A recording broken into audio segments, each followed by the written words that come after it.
Hello, it's been a while since I've been with you through video.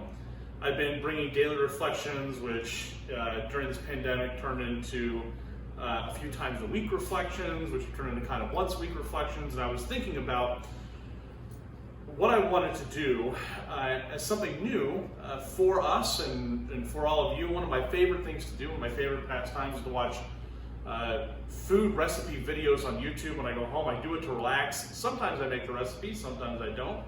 And I got thinking to myself, there is something here for me to do. Now, I don't want to become a famous food blogger like Chef John or Binging with Babish, if you're familiar with some of those folks, or even the good folks at Bon Appetit magazine. No, what I wanted to do was to film myself cooking here in our kitchen at Heritage Church. The reason for wanting to do this was largely because I love our kitchen here. When I first visited this church nearly 12 years ago now, one of the things that impressed me most was that this kitchen was built to be used.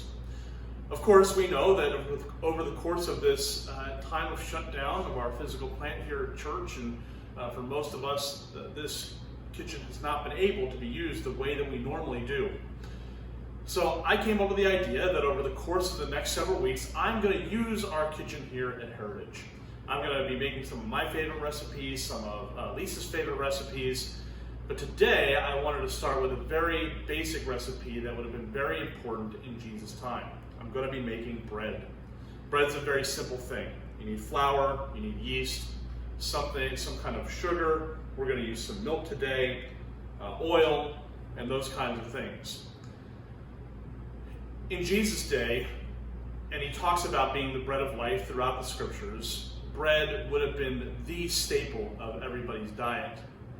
I was watching a lecture about life in the Roman Empire several weeks ago, and even the professor of this series said that for ordinary Roman citizens, bread would have been the primary thing that they ate. Now, we all have seen either documentaries or we've seen shows or movies depicting the Roman Empire, and we're used to seeing lavish feasts, but that was for the upper class. The ruling class would have done that, and even then, they would have only done it once or twice a month, maybe.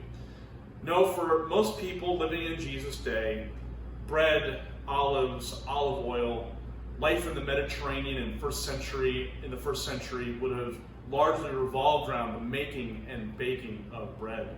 So that when Jesus says he is the bread of life, we know that the people who heard that would have taken that very seriously, because bread was not just an option, bread was something that they could not live without. I'm going to start mixing my ingredients here, and we'll see you back here in a little bit. Okay, we're back. I've added my yeast, water, oil, sugar, salt, and milk. Not sure if that's a recipe that Jesus would have used, but hey, it's the recipe I have. Now I'm going to add some flour. The reason I'm filming this part is because I think I might make a little bit of a mess, but I want you guys to see that baking isn't perfect, cooking isn't perfect, doesn't need to be.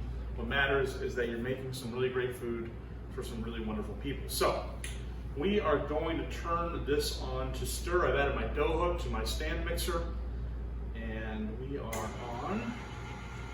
Now we're going to add just enough flour. So about 4.5 cups of flour. And I am, like I thought, making a mess, which is good. And we're in.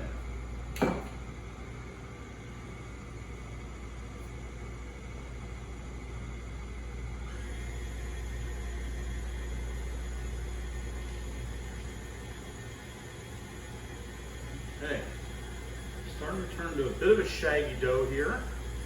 This is what we want, our dough hook. Oh, we're doing good there, okay. Coming off the sides. All right, I think we are in business, which is good. So, just gonna take that off of there. Okay.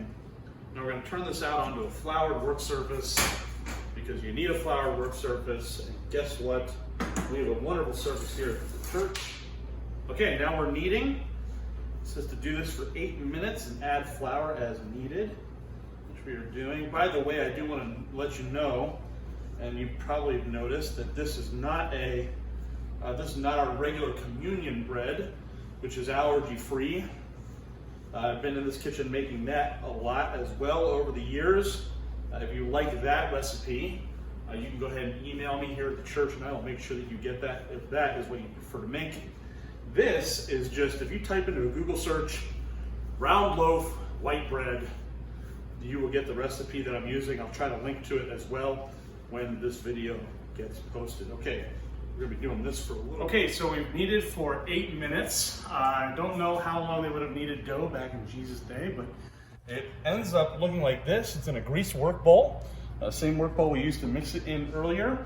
We are going to let this rise for an hour and a half. So we won't be running the film during that time, but we'll come back. It's going to about double in size, maybe a little bit more, and we'll do some more things to it, and then we'll be ready to bake. I want to let you know also about this wonderful apron that I'm wearing that is actually my wife's. It's made by our friend Jen Barkley. If you go to Emagen, E-N-J-E-N, or E-M-A-J-E-N.com, you can buy this and many other wonderful aprons and other goodies as well. So, time to cover this with a cloth, put it in a warm space, and we'll see you back here in an hour and a half. Okay, so as you can see, our dough has doubled in size. It's been about an hour. We're gonna punch this down, just like this. We're gonna punch this down, and then, the yeast was active on this one. I'm gonna punch it down, then I'm gonna turn it out onto a floured surface. We're gonna knead for a little bit longer. So let me get that out for you and see what we're doing here.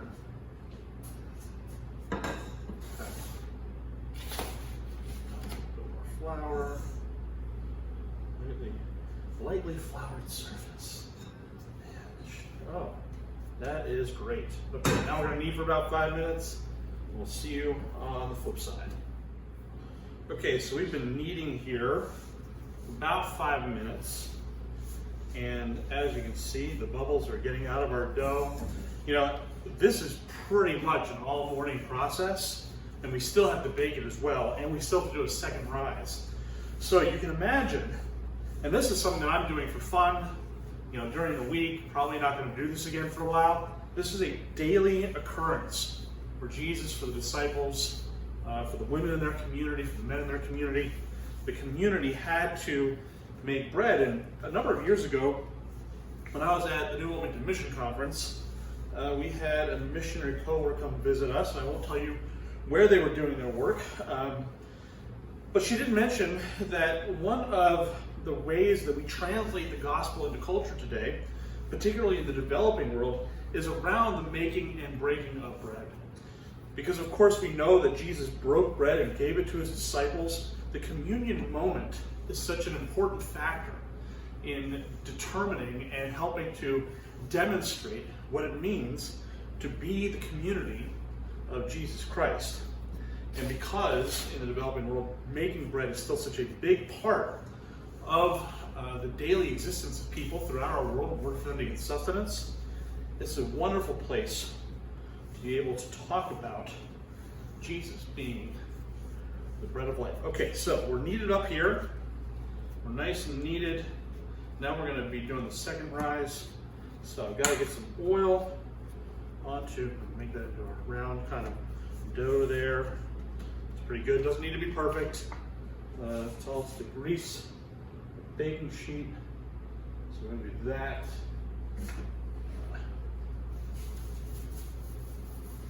Greasing the baking sheet here. A little bit more. Make sure it's nice and greasy. See it? Doesn't need to be perfect, just making bread.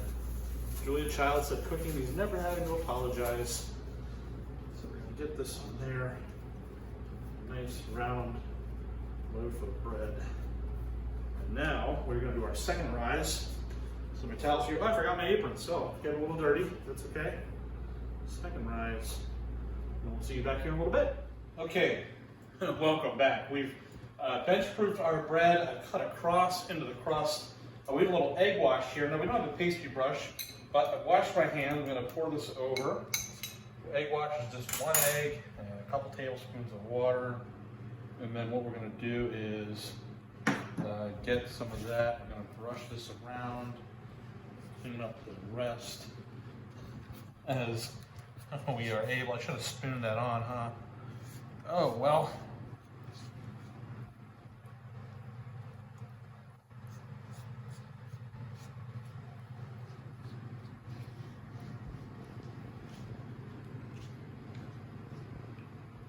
This nice golden brown crust. And because again, I don't want a big egg, just bread. I should have thought that through, but that's okay. Well, we'll see you back here after I've done cleaning up this egg. We'll throw this in the oven. Okay, so we're back. We are going to throw this in the oven. We are going to cook it for 45 minutes and until it sounds hollow, they say, but it'll keep cooking after we take it out of the oven as well. 375 degrees. All right, so into the oven, 375 degrees in the bottom rack. Cook for 45 minutes to an hour, and there we are. Okay, it's been 45 minutes. We've got our bread here. It's a big loaf of bread. It sounds hollow to the touch, like it's supposed to. All right, so we've got our loaf of bread. We detached it from our pan. We're gonna put it on a cooling rack. It's gotta cool there. All right, so we've completed our bread making process. Takes a while, which gives you, I think, an appreciation for what everybody had to go through throughout the centuries and even today, just to eat during the day. Something that all of us need to do every day for making bread. We're gonna slice into this and get the ubiquitous cross section. The bread is still warm. I tell you to let it cool all the way to complete the cooking process. But hey, ain't nobody got time for that. So we are, we got a nice crusty bottom here. And I'm just gonna have to, okay, there we go.